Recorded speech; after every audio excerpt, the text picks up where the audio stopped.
What's good, guys? Today I'm going to be covering all the upgrades you should make if you want to have the best experience possible on the next gen consoles. Growing up and hit this magic. With the gang, we ball out, it can get tragic. Alright, so knowing that the next gen consoles are coming out in about 2.5 weeks, there are a lot of things to keep in mind if you're one of those people who want to be prepared. First off, if you don't have a next gen console pre-order, I still strongly recommend watching this video because it'll help you out for later on when you do eventually get one. Also, if you're going for the Xbox Series X, this video still applies to you because both consoles have almost the same features, but some things I mentioned, such as the specs, will be slightly different. Alright, with all that being said, let's get right into it. Alright, please don't flame me for filming vertical.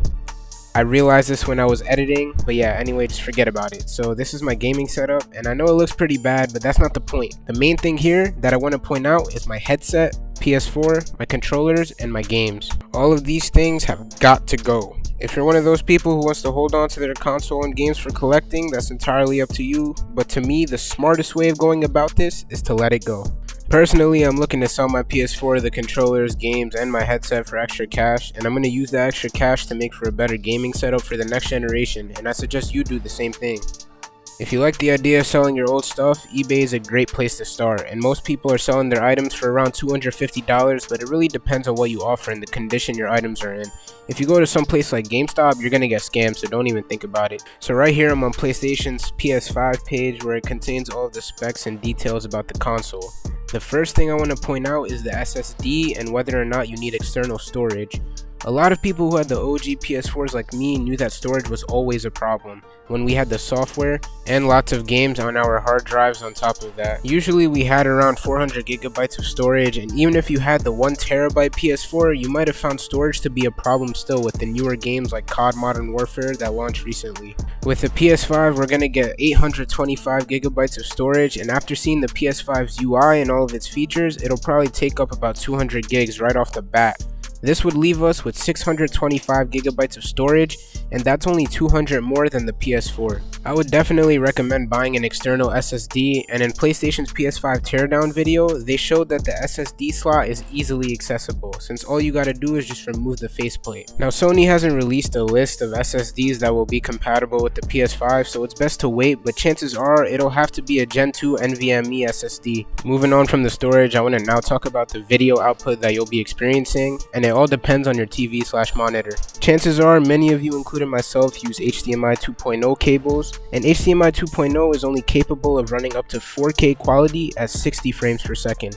And for some of you, you might be thinking, what's the big deal? Well, the problem is that even though most of us have HDMI 2.0 cables, not all of us have 4K TVs. And even if you do, you still wouldn't maximize the potential of the PS5 since it's able to run 4K 120 frames per second. The PS5 can also run 8K at 60 frames per second, but I wouldn't even pay attention to that because 1, 8K is a waste of money, and 2, literally no games will run at 8K since developers use their resources and time wisely. 4K 120 frames per second might also seem like a waste of money to you, and yeah, maybe you're right. But if you really care about having the best experience possible, then you'll want to hear me out. I play on a 1080p 60Hz monitor, and I don't even use up all of the refresh rate because most PS4 games are locked to 30 frames per second only. If you play on a 4K display, many PS4 games still are locked to 30 frames per second, and the difference isn't anything crazy. There's no point in going from 1080p 30 or 4K 30 to 4K 60.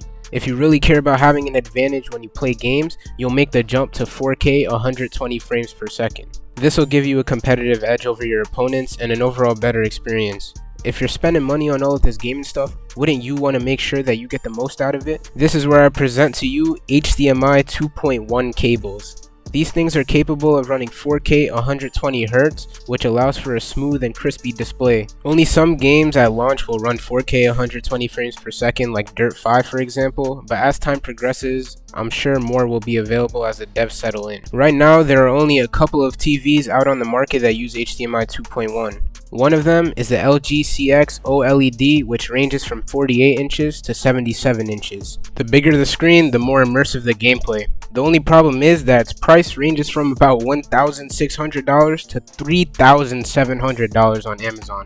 And I know no one is that crazy to spend that amount of money. If you do want to spend that much money, then the better option is a Samsung Q90 QLED TV. It comes in a size of 65 inches and it's $1,900 at Best Buy, which is cheaper than the TV that I just showed you. These are so far the only two TVs I know of that can run 4K 120 frames per second using HDMI 2.1, but in my opinion, it's always best to go with a monitor. Monitors, for one, are smaller, lighter, they have better features, and are more designed for gaming rather than TVs. Now, there are currently no HDMI 2.1 monitors on the market at this time, but many companies are preparing for it. One of those companies is Eve Distribution, and they're advertising the Eve Spectrum 4K 144Hz 1 millisecond next-gen monitor.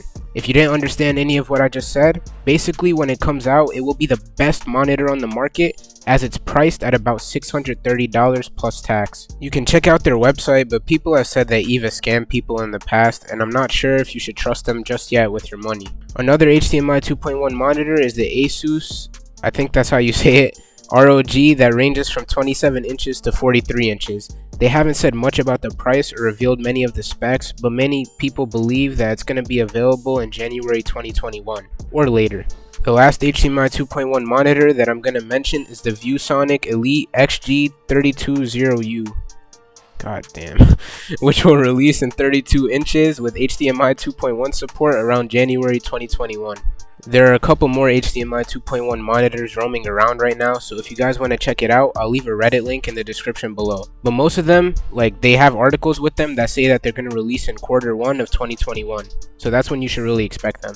So I know I spent a lot of time talking about HDMI 2.1, but I want to mention some of the specs because they're game changing. If you competitively play games, HDMI 2.1 is going to be like your best friend. It supports 4K 120Hz, which I already mentioned a bunch of times, but it also has VRR, or variable refresh rate. Basically, VRR eliminates any choppiness that would come from when you play online. Let's say you're playing a game online and you start dropping frames. What your HDMI 2.1 cable is going to do is it's going to match the refresh rate of your monitor, which is how many times your display refreshes its image, to whatever frame you drop to.